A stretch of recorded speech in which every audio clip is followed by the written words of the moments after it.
Good afternoon. This is another short Peter Pig video, this time about the Peter Pig Western Railroad. Now, there's the engine. Just a couple of words about this, if I may. These are all solid resin pieces. Little wheels don't go round, they just sit on track. They're for wargaming, so there's no little engines and they don't roll around. However, the pieces in this range have white metal bogies. Although they're solid, if you put it on a piece of track, you can still push it up and down as you move it around the Wargames table. Once again, before we go any further, a couple more bits that are useful. This piece of track is TT gauge. That's much bigger than N gauge, but not as big as HO gauge. This particular strip is done by some TT company. Here's an alternate strip that's done by Pico Railroads, and some companies make their own precast railways, some which are just moulded from this stuff anyway. So it will fit any TT gauge, Pico HOM gauge, or it'll fit all the proprietary cast stuff done by companies. I think we've got some Flames War stuff and it fits that as well. Now let's go through the pieces. Piece number one. Engine and tender. This would do for Wild West, American Civil War.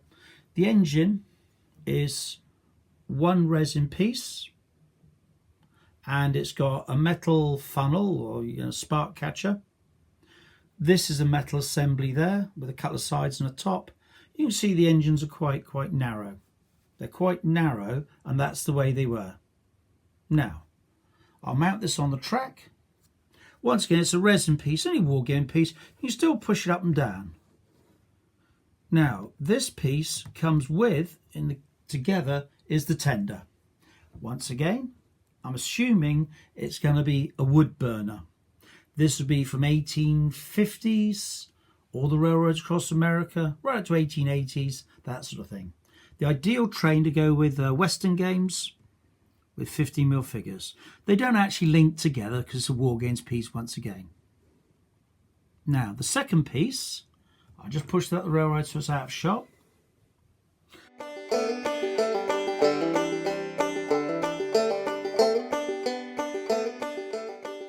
To show you is the passenger car. Once again, it's a solid resin piece. There it is. It's a resin block with the handrails at each end and the cast metal bogies.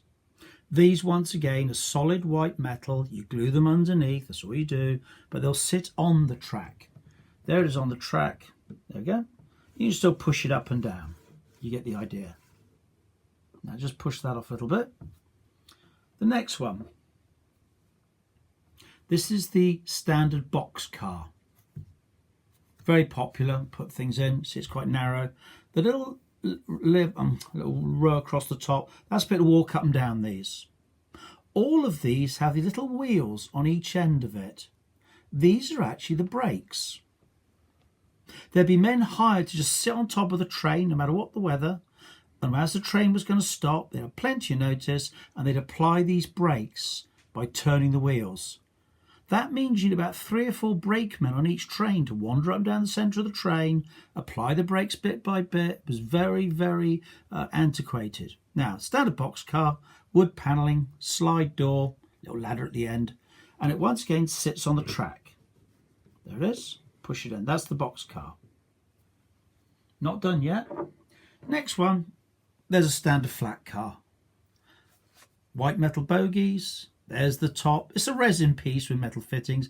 There's the little brake wheels again for your brakemen to use. And there's the flat car.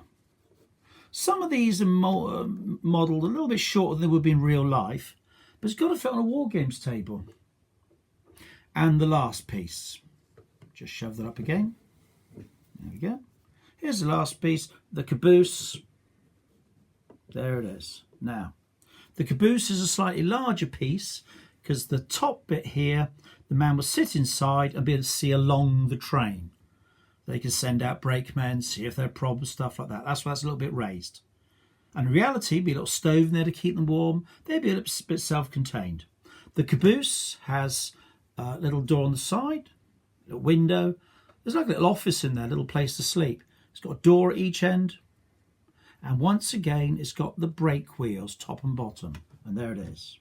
Now, if we pan out, we can see the whole train. I'm just going to move the models up and down so you can see what's going on there. The only problem can be is it might not fit on your Wargames table easily. It takes a lot of footage. I would estimate that's probably up to 2 foot long. Now that's with one of each component we make. You can see how large it is. So we make 1, 2, 3, 4 components and the engine tender 5.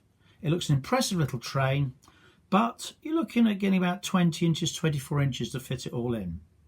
There is a pack of Peter Pig train crew with an engineer, there's the stoker, there's some chap to be the conductor, there's a few brakemen to stand on top, little pack of 8 figures. Now just to give you some idea of scale, I'll whip out a tank. There weren't any tanks in the Wild West, but there it is. That's the old Italian M1340. Now, as I said, the width is correct. The length of the passenger coach has been reduced a little bit, and the length of flat car has been reduced a little bit, so I can use it on a Wargames table. I will get a measure into exactly how long it is.